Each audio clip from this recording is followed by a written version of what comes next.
Hello, everyone, and welcome to the Hardcore Finance Podcast with Alex and Shimon.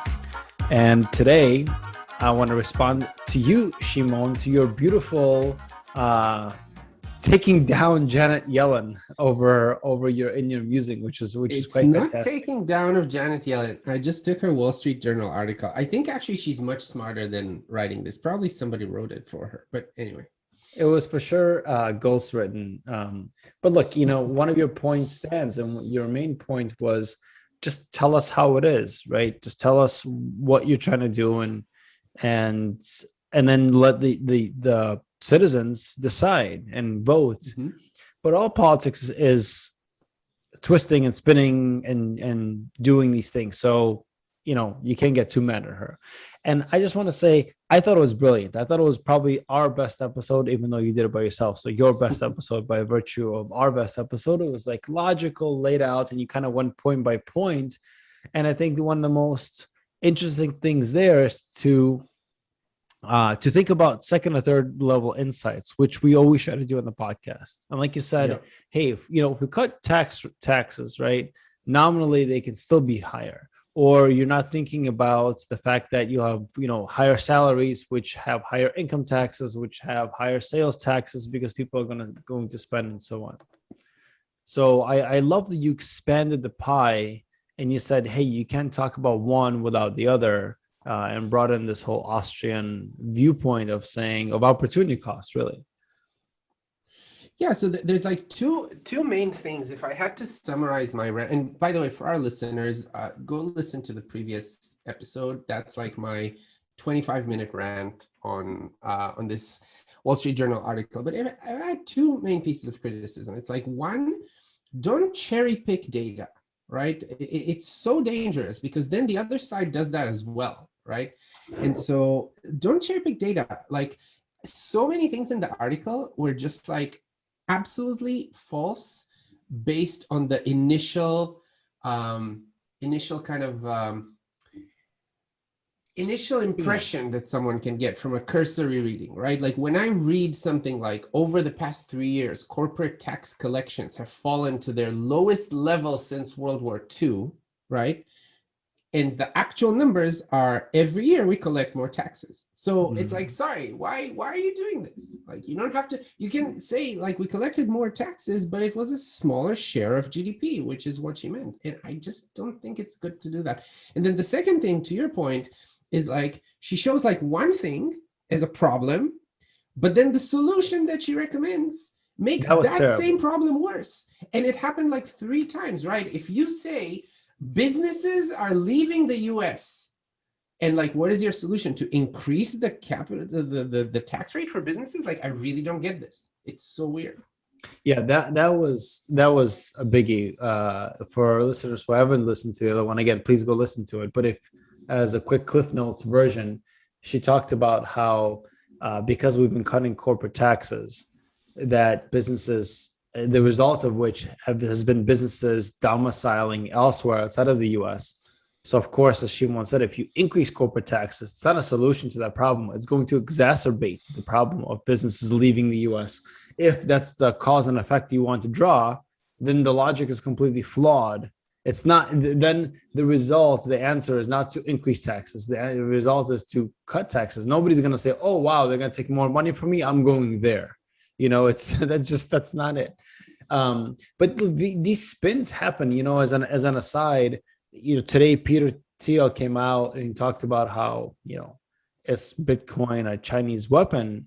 And, there's Joe Weisenthal from Bloomberg, he does odd lots, he does a podcast, and he writes the letter daily that goes out on the Bloomberg email.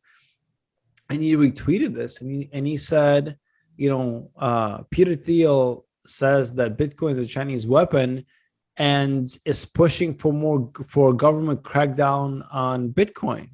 Yeah. And then what do you think is going to happen? But you click on the article, and Peter Thiel is not pushing government crackdown. He basically said, he's like, it's a Chinese weapon, which is a little out there. And it's an existential threat to the dollar, which in the long run it is, and that the U.S. government should look into it. That doesn't mean crack down. That means it's the example I used, and you and I talk about a lot. It's like the Soviets beat the US into space. What? So what? We cracked down on space? No, we freaking doubled down on space. And we Yeah, said, we're going to exactly. go in even long. We're going to be even more long on space. Like you can't be like, well, we lost. Okay, well, pack it up, boys. We're leaving. Like let's get out of here. We're going to crack down. No, you crack down on Bitcoin, you're locking yourself out of the game.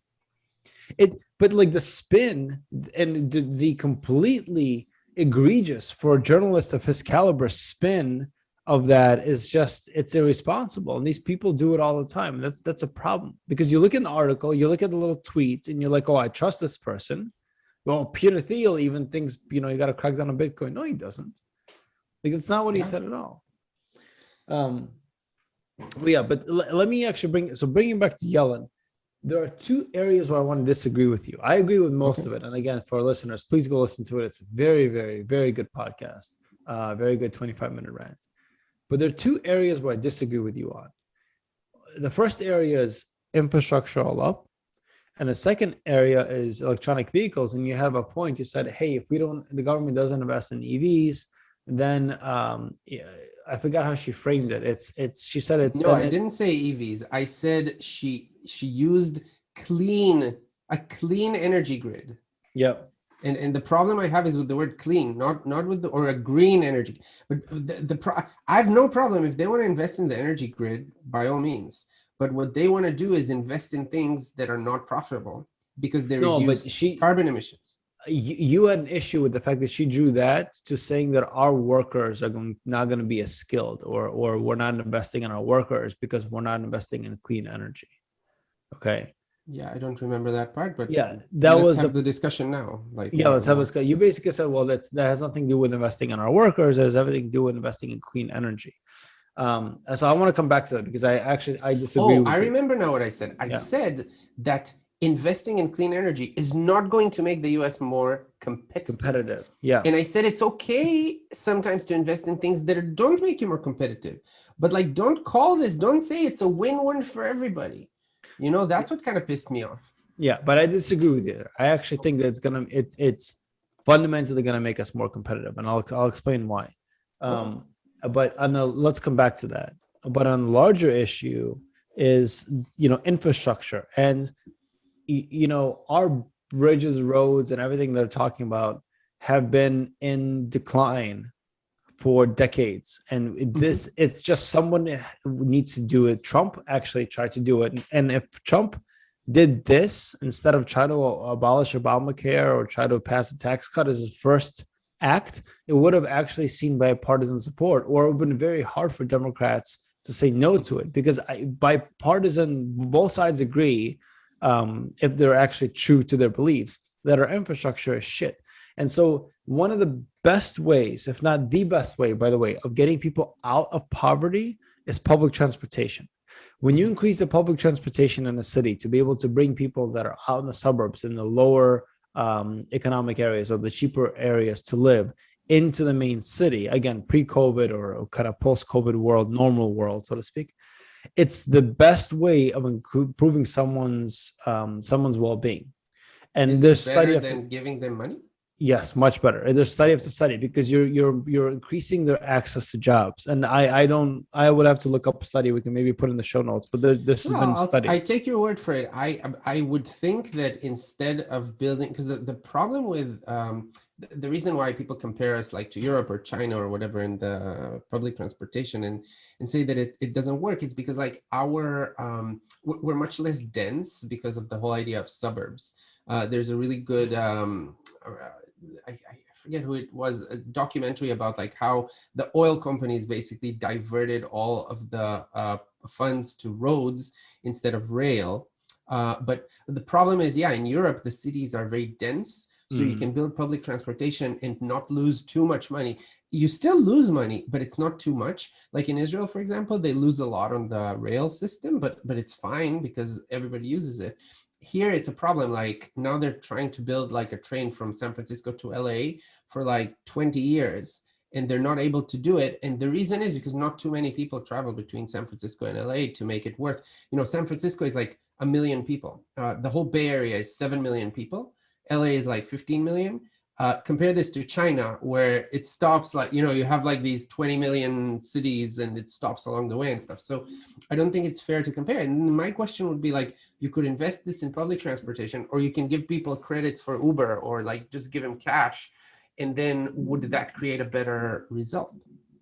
I don't think so, because Uber is not economical compared to a bus or public transportation by I mean, you can default. subsidize it. You can subsidize. You can give people an account for Uber where they pay the price of a bus ticket, and you cover the difference between a bus ticket and the Uber ride. I mean, I don't know. Maybe we'd have to do the calculation about how many more drivers it is, and so on. I mean, but by the way, when you come to the East Coast, you'll see that the only profitable Amtrak corridor is actually this Northeast corridor between DC and New York and Boston. And it's over here, it's used quite a lot. And it's a beautiful thing to go on. The trains are shit, but it's great to go on a train in 2 hours, literally 2.5 hours on the Acela train. You're in New York from DC. It's fast, it's cheap, it's on time most of the time. But this goes to your point. There's just not a lot of demand, and U.S. is geographically dispersed. But so you then draw a point. You say, hey, we're going to spend $2 trillion. We're only going to make $400 billion, right? And that's. I didn't say no. It's not just 400 billion. I think what she said in the article here. Let me open the article. She said that. I'm just quoting her, right? Yeah. So what she said here is, she says, according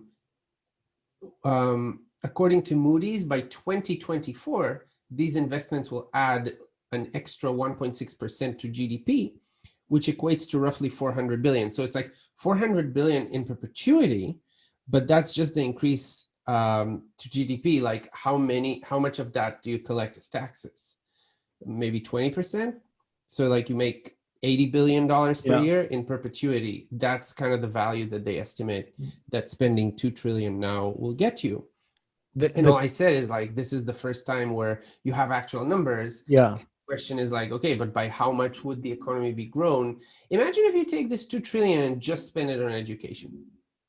That also grows the economy. But there's a cost component to this that we're missing. How much is it going to cost us if a bridge falls? Right. Or the tunnel, the Hudson Tunnel that goes, from Jersey to New York, it collapses. Right. I mean, these things are in disarray, like legitimate disarray. Bridges that cross different rivers from city to city, and you stop traffic for, weeks, and people can't get in and out. Fixing bridges and tunnels. I just don't think that a lot of the $2 trillion will go towards that. Yeah, so that's the other part of the calculation. But let's go back to the green jobs thing, or making us more green, and whether it makes the U.S. more competitive. So here's my argument for that it will. It's not just the fact that, as you and I both know from our days at BCG, there's economies of scale. And there's economies of experience, right? Or it's another way, you ascend the experience curve quickly. What's happened with, China right now is the biggest polluter in the world, but also has by far the biggest green energy industry. And they double down on green energy. They're making solar panels, wind panels. A lot of these things are becoming cheaper and cheaper coming out of China. If we are to believe, which I think we should, and I can give you facts and data, that green energy, renewable energy, is going to become cheaper and will be the energy of the future, some sort of combination of nuclear and renewables, then this is an industry that we must invest in order to build up the expertise and lower the cost curve to be globally competitive. Or else China will have a serious technological advantage vis-a-vis us. So I really actually do believe in investing and subsidizing the green energy industry for two reasons. One, coal and oil is now highly subsidized by the government, which no one talks about. But two is, if these are the energy technologies of the future, we have to ascend the experience curve quickly so that we can compete globally. Yeah, I also agree with you on that. The only thing that I would disagree is like you lumped energy with other forms of green energy. I would you lumped nuclear with other forms of green energy. I would very much love to invest in nuclear. I think it is the future. The other things, I just like, from what I'm seeing, it's just not scalable. Like it's Why? not That's not, enough. but that's not true. Solar is very Like scalable. wind and Battery storage. solar. I mean, look, again, Yeah, I'm for not sure. like an expert in this, but from what I understand is like just the amount of real estate you need around a big city to generate enough electricity for the city with solar and wind. You just don't have enough. Like the The math doesn't problem, work out. the problems with solar and wind are storage, and Elon Musk and others are solving this. The benefit of having electric vehicles is that you need a whole infrastructure of charging stations, right? So Biden actually talks about this. He talks about charging stations and hydrogen, which is is a whole new thing that I'm glad he brought up. But if you create an infrastructure of charging stations where you can remove the intermittency flaw of renewables, of solar and wind, like wind stops blowing, you have no electricity. If you improve storage, the marginal cost actually of solar and wind is in many ways comparable, if not cheaper, than traditional methods. Yeah, right but now. it's not about the marginal cost, and it's even not about the storage. So the storage answers the problem of like it's not reliable. So that's fine. I'm sure we'll solve it. What I heard is that it's a matter of like the real estate around a big city is expensive because like everybody wants to be close to jobs. Mhm. Yes, you can build a solar farm in the middle of nowhere and get like a lot of energy, but by the time you bring this energy to the city, right, you lose a lot of it. Yeah, So you yes, transmission per loss. kilowatt hour of like Sure. generated stuff at the source, it might be cheaper, but from what I understand, wind and solar will never be enough to generate enough electricity for big population centers. It can work for a factory that's in the middle of nowhere. It can work, but like if you need a big population center, you need nuclear. That's what I'm hearing. I don't know more to tell you, but It's a little bit more nuanced. Like you need nuclear because nuclear serves as the base load. Intermittency, Mhm. again, storage plays a big deal into this. Yes, you definitely have transmission losses, which is what you're talking about. But just taking it, there's friction in the wires. By the way, as a fun fact, you know what the best transmission material is actually? Gold. So, but it's very expensive, so we don't use it. Maybe with Bitcoin takes, the Monetary fun out premium of of gold. gold. Yeah, yeah, Yeah, no, that's we good. have gold wires running. Amazing. It's actually be kind of, which would actually, this is a third order effect here, which I would talk about. If Bitcoin takes all the monetary, the wealth storage out of gold, gold becomes cheaper. And you can now transmit more renewables to big population centers because gold is a very good conductor. Actually, again, not used because it's so expensive, and nobody talks about this, but it's actually a way that Bitcoin will. Few understand this. You understand this for sure. You understand this. Where are the laser eyes then? But here, let me make a meta point, right, that Yeah. addresses all of your concerns. Like my point is, if you say that something is a win-win, then private enterprise should be able to do it, right? And if something is not doable by private enterprise, by definition, it's not a win-win. And then Yeah. all I want them is to make the case exactly like you said, right? Let's lose money on renewable energies because then we'll be the experts in renewable energy, right? And this will create jobs in the future or whatever. And then let's have that debate because I'm not sure that this thing is true, but let's get data and let's have this debate. From what I'm understanding, my father's a nuclear engineer. It really screwed the Europeans over as they were kind of shutting down nuclear power plants and moving to renewables. Like the The prices of Germans. electricity went up. Yeah. The So I'm not Germans. Yeah. sure that this is like, that now's the time. The best analogy somebody told me, I think we've spoken about this on the podcast, is like, it's nice that we sent a man to the moon, but like, wouldn't it have been better to wait 20 years until we had like a computer to do like all the designs of the spaceships? Like we did it in the 60s. And it's like you spent so much more money that could have gone to healthcare, could have gone to education. Like you can do many things with the money. And that's the other point. So the first point that I meant is like, if it's not a win-win, just tell the people what you're trying to do. And the other point is like, it's all a matter of timing. She's like, it's a once in a generation opportunity. It's like, no, Yeah, it's no, not. that's You for can do sure. exactly this 10 years from now, and then infrastructure would look the same. Guess what? Sorry, not the same. Infrastructure would look very different. When everything's electric cars that are self-driving, you need very different infrastructure than now. So like if you invest a bunch of money now, it's just like, I don't know. I'm just skeptical about these like huge government programs. Yeah, I don't know. I disagree with that, to be honest, because then why not wait 15 years, 5 years from your 10 years? You'll have, even a more, better computers, even a more different infrastructure. The point is you have to start somewhere. And oftentimes government actually pushes innovation forward because like the internet was invented by the US government, literally was invented by the US government, right? And so, and then they kind of, it was that. First of all, it was open source. I would love for the government to fund open source. Here we go, Christine Gillibrand. Open source monetary platforms are infrastructure. That's government true. should buy Bitcoin with those $2 government trillion. should buy That's Bitcoin. What I say. But government should actually invest in open source because it benefits everyone.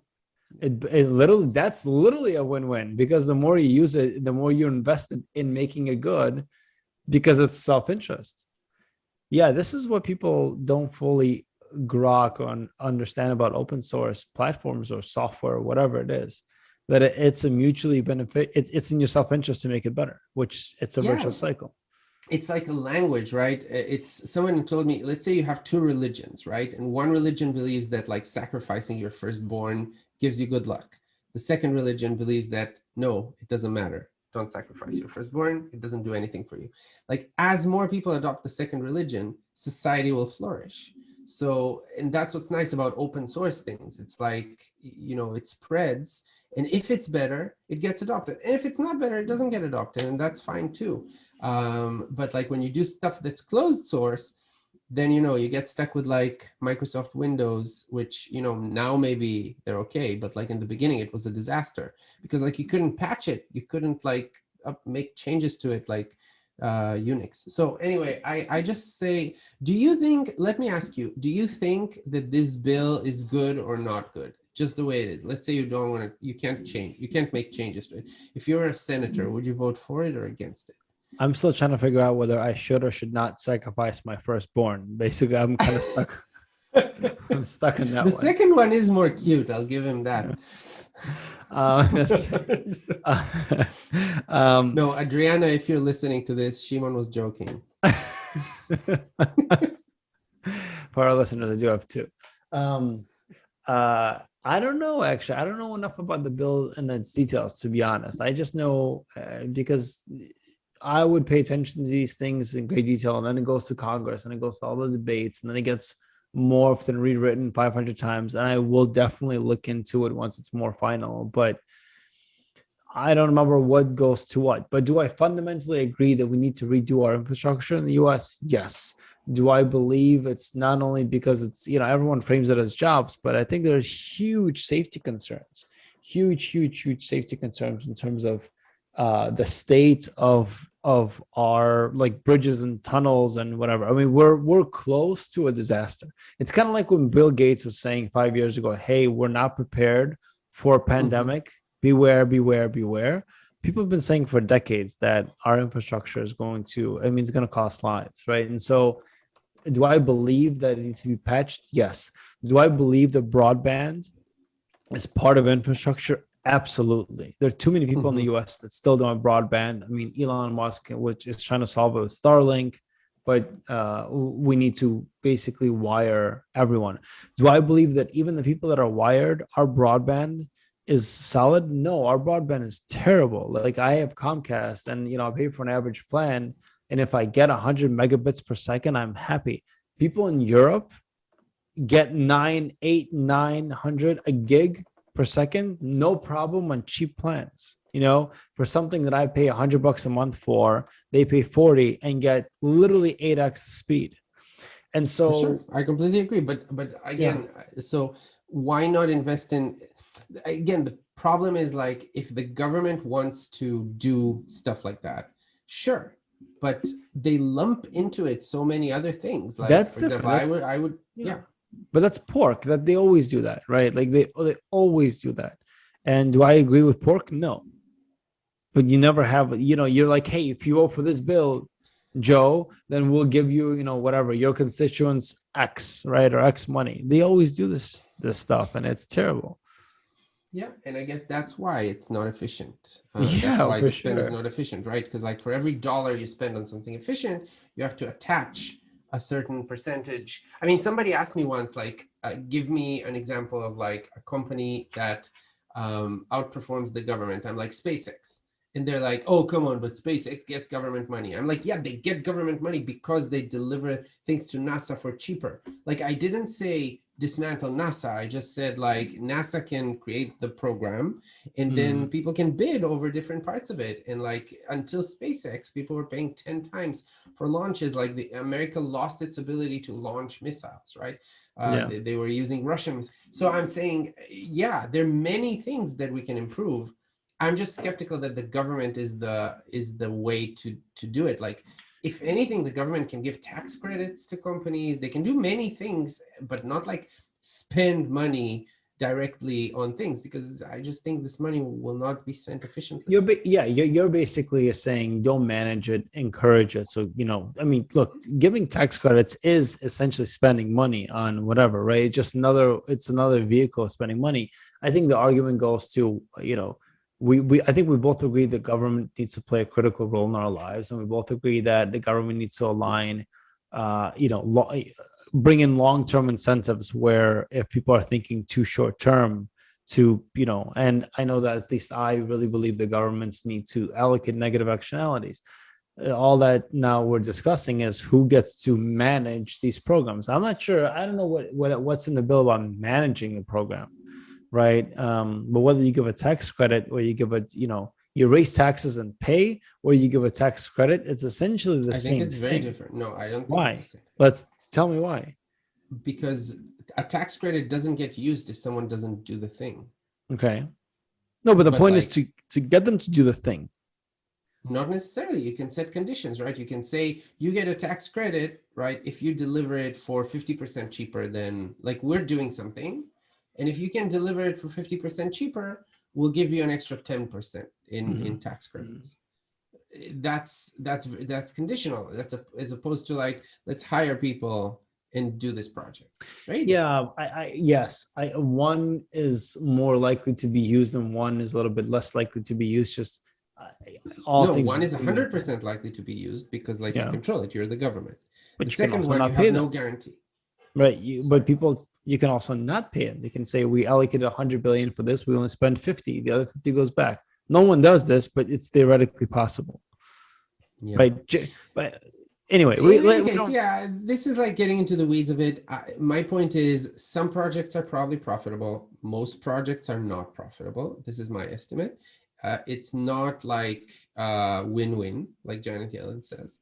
And I think that what's cool about Bitcoin is that it will prevent the government from doing the unprofitable things while encouraging them to do the profitable. That's the beautiful thing. Like if the government cannot print money, it can still do like you crumbling bridges, no problem on a Bitcoin standard, right? You raise bonds, you raise debt, you fix the bridge, you make a positive ROI, you pay back the bonds. That's it. But like if you can't print money, it just limits you to the profitable projects. You know what? I just thought about it. Something else. Another way to think about it. Let's think of cost of capital. So the government now lowers artificially the cost of capital to very, very, very low percentages, like 1% or whatever. I don't know what the 10-year treasury is. And they say we're going to control it. They say we are going to keep this very low. Now, what happens when the cost of capital is low? Projects that wouldn't have been approved in a high cost of capital, like when the net present value, right? When the Sure. right. So Bitcoin's cost of capital is like 6%, 7%, right? And so all I'm saying is like when we move to like a Bitcoin standard, basically the cost of capital will go up and the government can only do the projects that are actually profitable. And so sure, you want to spend $2 trillion in infrastructure. Let's make sure we spend it on things that are actually profitable. And let's make sure that what Janet Yellen promises, a win-win, and something that will make the US more competitive, that's the only way to check it. Because like if you don't have a Bitcoin standard, or if you can just like print money, then there's no way to verify that what she says is true. Because like the other thing is like you can never verify counterfactual. The bill will pass at some point, we'll have some growth rate, and you'll never be able to prove, would the growth rate have been higher without this bill? Never. No amount of data can prove it. And that's the other problem I have with it, which is like, they don't they don't do retrospectives like a normal company. Like in a Yeah, company, but if you launch a product and it fails, you have meetings about like, why did it fail? And let's learn from it. The government is the opposite. It's like, if something fails, you never talk about it again. I mean, look, I think it's the natural. Although to be fair, in the corporate world, you have meetings and things get buried. I mean, it's humans doing human things, whether you're just doing it for salary and within the government, or you're doing it for salary within, within the corporate world. By the way, there are. I've always kind of discounted the fact that it's very hard to get fired, once you're working in the government. But there are actually, as an aside, there are real reasons for this, right? So that new administration can't come in and just butcher everyone that was underneath and just fire everyone because of some sort of vendetta. And so that you have longevity that lasts through administration. So the government is meant, right, to act slowly, methodically.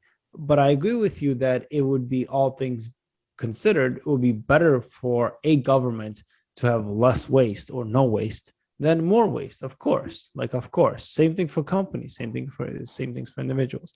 Anyway, we'll wrap this up. We'll turn it back to Janet Yellen and her piece. I agree that it was spun, to say the least. Some of the things were a bit disingenuous, and I take your point of saying, hey, just every government official, I hope, can come to the American public, and I hope we can return to this, where government officials can come to us and tell it to us. We're adults, and hopefully, though, to be fair, that the public can hear them for the policies or the ideas, and not for the D or R or the letter that's attached to them to the party, and just say, hey, this is the idea. Do I agree with it or not? Instead of saying, well, if I'm a Republican, everything Democrats say is terrible. If I'm a Democrat, everything Republicans say is terrible. Let's just look at ideas, right? A lot of people have really good ideas. And if we actually boil it down, a lot of the moderates, the ideas of Democrats and Republicans are very, very close to each other. They're very, very similar. No, for sure. Like somebody said, like, look, compare the Democrats versus the Republicans to like the US versus Saudi Arabia. Like the Democrats and Republicans are very, very close in the policies that they want to do compared to like another country that's like non-democratic. But I'm still saying that I think it's very dangerous if the government can just like spend on things without any consequences. It's just very, very dangerous. It's I don't know. It feels like, look, I'm not a pessimist. I'm an optimist. I don't think the US is an empire in decline, because I think still the biggest innovations happen here. I'm very bullish on the US, but I definitely think that the traditional sector, and we've spoken about this, the traditional sectors are definitely in decline. And my bet with you, and I want to timestamp this, is that all the sectors that get the government investment with this bill will become less competitive instead of more competitive. That's my bet. So it's basically exactly the opposite of what Janet Yellen is saying. Because like you look at Dubai, they have 0% corporate tax rate and they're extremely competitive. Look at all the skyscrapers. Like everybody from the Middle East goes to Dubai and forms companies there because it is very low tax rates. And they tax real estate. Like you can find things to tax. Like you don't have to tax corporate. And what these people want to do is like destroy the efficiency of sectors. Look, SpaceX and Tesla, yes, they got some government money, but it wasn't like huge amounts. It wasn't trillions of dollars. So why don't we have more companies like that? Why don't we have the Boring Company that builds like tunnels? You're talking about tunnels, like all these infrastructure things. They're hard things to do, but like I don't think it's because something is hard the government has to do it. I don't think that's true. And I think actually with this debt that we have, like the global debt to GDP, I think it's inevitable that the governments will shrink by a lot. Like education, it's insane. I'm just like talking to my friends here in California. So one of the richest parts of the country, the Bay Area, Santa Clara, just said to people, if you don't raise property taxes by $236 per year, we'll have to close some schools. What? Like you are getting, the state of California is spending $20,000 per student per year. Put 20 students in a classroom, right? It's $400,000. Like you can pay the teacher $300,000, the janitor $50,000, the administrator $25,000, because like, you know, the janitor cleans many classrooms, so you know, the teacher is like full-time in one classroom. Why do you have to close schools? Like, just do it with $20,000 per student. It's not increase teacher salaries by a substantial amount. Yeah, so it's like, that's what I mean by the government stuff. It's like, if you can just like make demands and you're like, either like you pay us $238 more per year or we close schools. It's like, how about no? How about like I opt out of the system? And sorry, that's another thing, like the schooling. My wife and I now are very much into like looking into alternative schooling things. Like the amount of advancement you can do today if you like homeschool kids, you know, they can spend 3 hours per day instead of like 6 hours per day and get much better achievements. Now, yeah, not many people can afford it because you need like one person to stay with your kids, but it's not efficient. Like the public schools are not efficient. And so why should we continue funding them? If anything, I would say like, let people opt out of the system, right? Stop paying into it, and then open their own private versions. And sure, if the government wants to help poor people, just give them money, give them dollars. And I know people on the left don't like giving money to people. They like universal basic income. This is people, I think. Yeah, but I'm saying not even universal. I'm saying just give poor people money. I have nothing against it. But like, don't spend it on teachers. Don't build more schools. Don't like, you know, we need to spend more on education. No, we need to like give people money so they can spend it on education. But you know, that's my stance. People disagree with me. It's fine.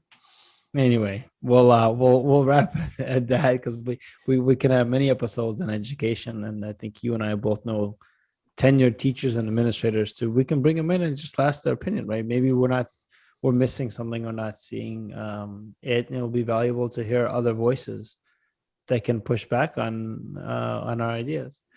Yeah. With that, let's wrap. Yes, it was a pleasure as always. If our listeners have any comments, please let us know. Otherwise, we hope you have, please rate our podcast, subscribe to it, leave comments. It's very, very helpful. We've been growing a lot recently, but please take the time to do it. It really helps. Absolutely. We'll talk soon. Talk soon.